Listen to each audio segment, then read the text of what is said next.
Hello, Slicey Dicers. This is Brian with another knife review for you. Today, we have what I think is a very, very interesting new knife from Real Steel.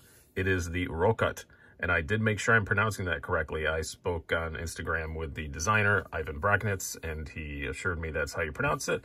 He is a Russian gentleman. That is a Russian word for basically like a low rumble, and I think that's a pretty cool name for a pretty darn cool knife, I do have to say. Ivan's mostly known for some higher end stuff, but this is his first collaboration with Real Steel. You're looking at around about $77 street price. It looks like this is only available in one place online at the time that I'm putting this up, but that's what they have it at only one dealer. That's what they have it priced at. It's $96 on the Real Steel website MSRP, but looks like more is going to be the high 70s when you actually go purchase it from your favorite knife retailer anywhere that sells Real Steel. For that money, you are getting N690 steel, liner lock, you have bearings, and a wicked cool design. But at first, maybe it looks kind of like, it's a bit plain, but not really when you get into it, not at all. First of all, it has three different methods of opening it. Front flipper, which works great. You have thumb studs, which work equally well. And there is this very large nail groove if you want to open it more discreetly. That's very nice, nice thing to have. And if you look closer, the design is just, some of the little details in this are just awesome. You see this theme going, well, all the dots and dashes look like Morse code. Well, that's what it is. You can see on this pocket clip, those are milled all the way through, by the way. This is not, I thought initially when I first took out of the box for the first couple seconds that it was painted on, but I'm like, oh no, I thought that's milled all the way through. It is Morse code. It's the designer's name. That's pretty baller. I do have to say, to put your name all over the knife in Morse code looks pretty cool. I really like that. I think that's a great touch.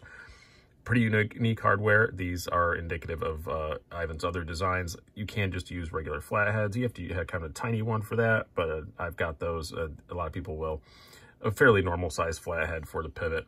And yeah, just pretty nice. His very... I'm going to say that that's a pretty Russian looking maker's mark on there. I do like it a lot. I'm not knocking. I think that looks really cool. Tiny little N690 mark on there. Really cool looking design and a lot of fun to fiddle around and play with. Pretty cool.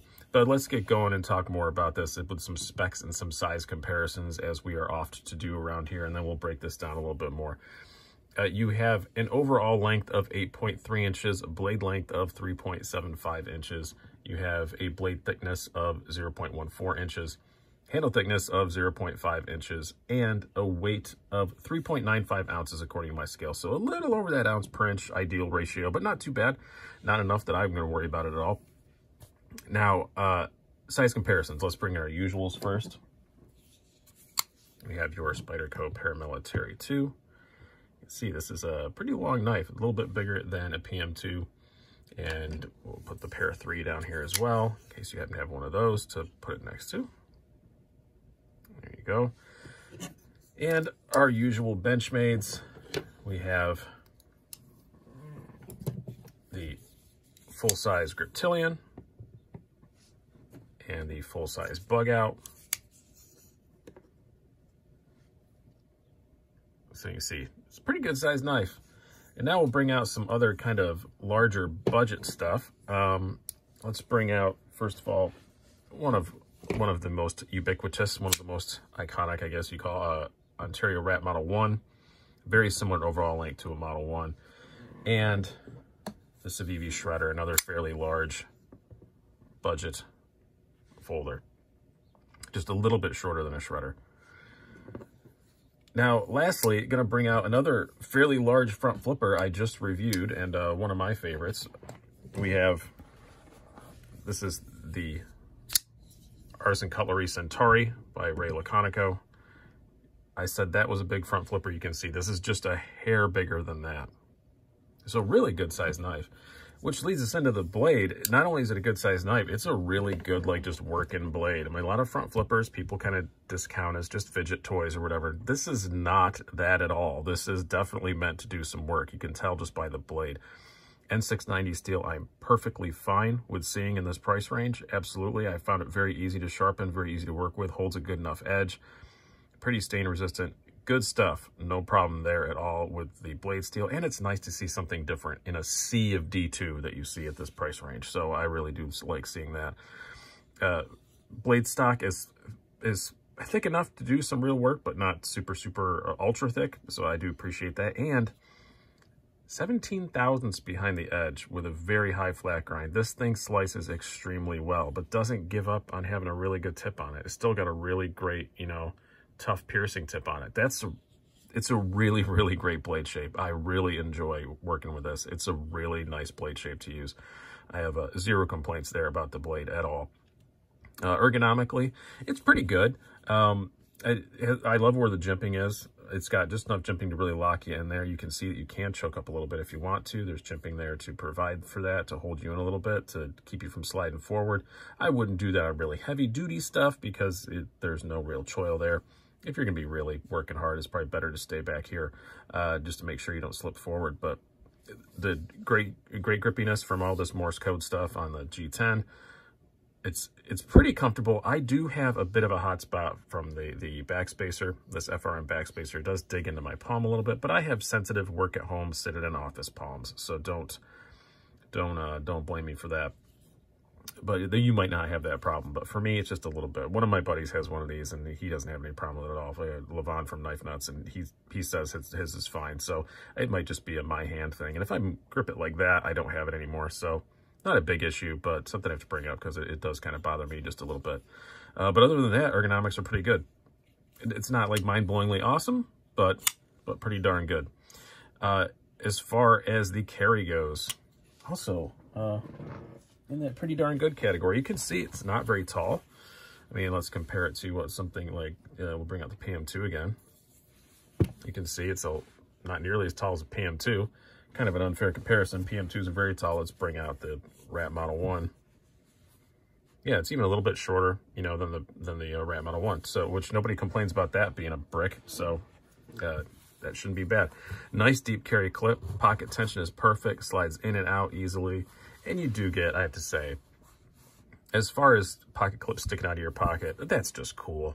It doesn't look necessarily like a knife, but it's just cool. And again, I just love that he put his name in Morse code on it. That's just so cool. I keep talking about that, but it is cool. Sometimes it doesn't take much for me to get excited.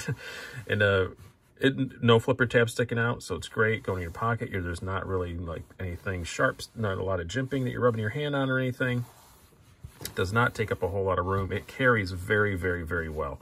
3.95 ounces is not exactly a tank, but it carries even lighter than that, so I can't really complain about that. Excellent knife to carry, for sure. Now, as far as the action goes, yeah, it's a lot of fun. It's front flipper works great. Oh, as I fail it because I hit the freaking camera pod. Front flipper works great. Pretty drop shutty. Quite drop shutty, actually. And I love front flipping it. And again, I said this with the Centauri, but now I've done 2 in a row. I like that we're getting some front flippers that are a bit bigger. I think that's really great. And they're very easy to use. Like, this is one of the easiest front flippers I've used. If you are front flipper challenged and you want to take a chance on one for not a whole lot of money, pretty good choice on that. As I said, thumb studs work very well. Detent is dead spot on perfect. Again, just awesome action, very smooth. It's just so much fun to play with. And again, if you want to open it more discreetly, you have that nice large groove that you can do that. So 3 ways to open it. All of them work great. Yeah, that's kind of my general conclusion on this knife is, yeah, everything works pretty great. And I just love to see something different like this. This is a lot of flair, especially for real steel. But it's subtle. It's not like in your face, ridiculous. You know, it's not like some big, bright, crazy color or anything. It's definitely very true to the designer's other work. And in no way that's really going to bother you. Pretty unique hardware, but it's all easy stuff that you're going to have around. So it's not like that big a deal, you know, to take it apart. Like I said, you might have to search around a bit for a screwdriver that small, but that's not a big deal. The little Morse code things are super cool, but don't get in your face. Very minimal billboarding. And just a blade that really wants to get some work done. And I'm very appreciative of that. And it's just a really great looking design. Some aspects of it do seem quite Russian, but that's not a complaint. I do kind of like a lot of Russian knife designer aesthetics, and they definitely do have their own language. There's a bit of that here, but not a ton.